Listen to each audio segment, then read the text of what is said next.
Hello again, chaps and chapettes. How are we all doing? It is lovely to see you all again. As always, what I thought we'd do tonight, guys, is have a bit of a chinwag about how Europe and the rest of the world are seeing Britain as a little bit of a soft touch recently. Now, some people would argue we've been a soft touch for the last, 30, 40, 50 years even. But even more so now we have Keir Starling and the rest of his ragtag band of Renford rejects running our country.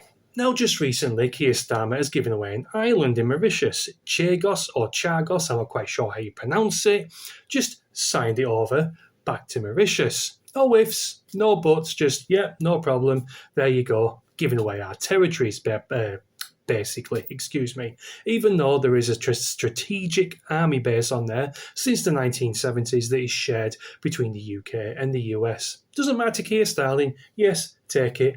We've got to be seen as non-colonial in 2024. We have to be virtuous and say all the right words and be soft and bouncy and fluffy and all the rest of the bullshit you need to look good in this day and age.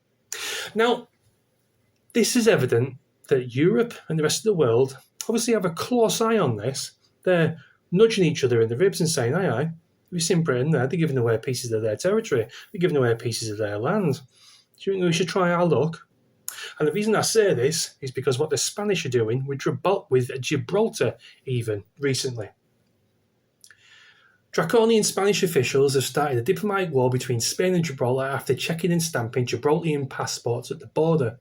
Since Brexit, Spain has allowed freedom of movement between itself and the ROC for workers and tourists alike to avoid disruption until a deal is struck in the UK with the UK. Though said deal is still yet to be reached, Spain's border guards made the inflammatory move to start stamping the documents as would-be travellers tried to enter the border town of La Lina. Huge queues at the checkpoint ensued at 7 a.m. as cross-border workers tried to get to their jobs, not least because Gibraltarian officials hit back and demanded that Spanish EU citizens undergo similar stampings.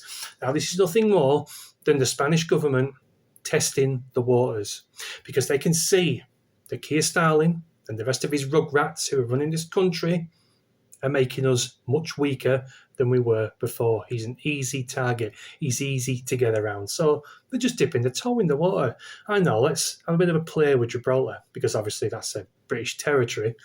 Let's see how far we can push them. Let's see what Keir Starmer says. And it wouldn't surprise me if in the coming weeks, coming months, it gets put on the table of giving Gibraltar back to the Spanish. Much can be the same, unfortunately, I think, for a little small island close to Argentina called the Falkland Islands. They've been making a bit of noise recently, the Argentinians, about the Falklands, even though back in the early 80s we sent troops over there and spilt blood over there for a tiny little island that is basically meaningless.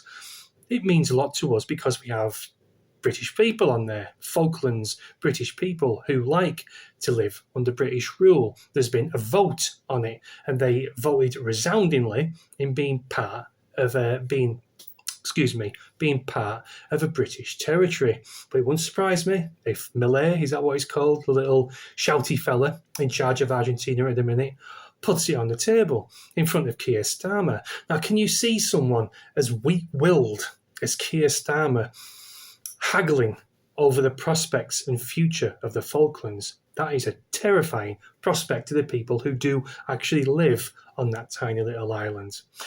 We are seen by most of Europe now as the kid in the playground who we can poke fun at and bully because we're dirty and we smell of piss, basically.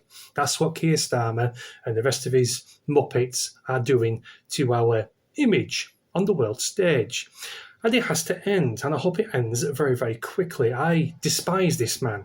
He is nothing but trouble for this country. He is degrading us, he's bringing us down, he's dragging us down, and there's no sign of us getting back up anytime soon.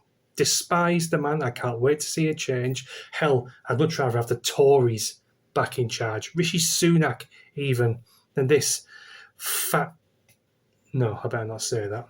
Instead of this man that we have at the moment. Anyway, guys, that's my thoughts on the situation. Giving away parts of our territory is never a good sign. It's a sign of weakness. Simple as that. Colonial or not, I don't really give a shit. I was proud of the British Empire. I was gutted that we lost it after the Second World War, but there we go. That's the way it is. And a lot of people in the Commonwealth decided to still be part of this country and be part of our monarch. So that speaks volumes, doesn't it? Even though the tiny little islands in the Caribbean that most people don't even know the names of, they still wanted to be part of this country. This great country. Well, once great country. Anyway, stop jabbering, Daniel. I'm off to bed, and I'll see you later. Thanks for watching, guys. Cheers.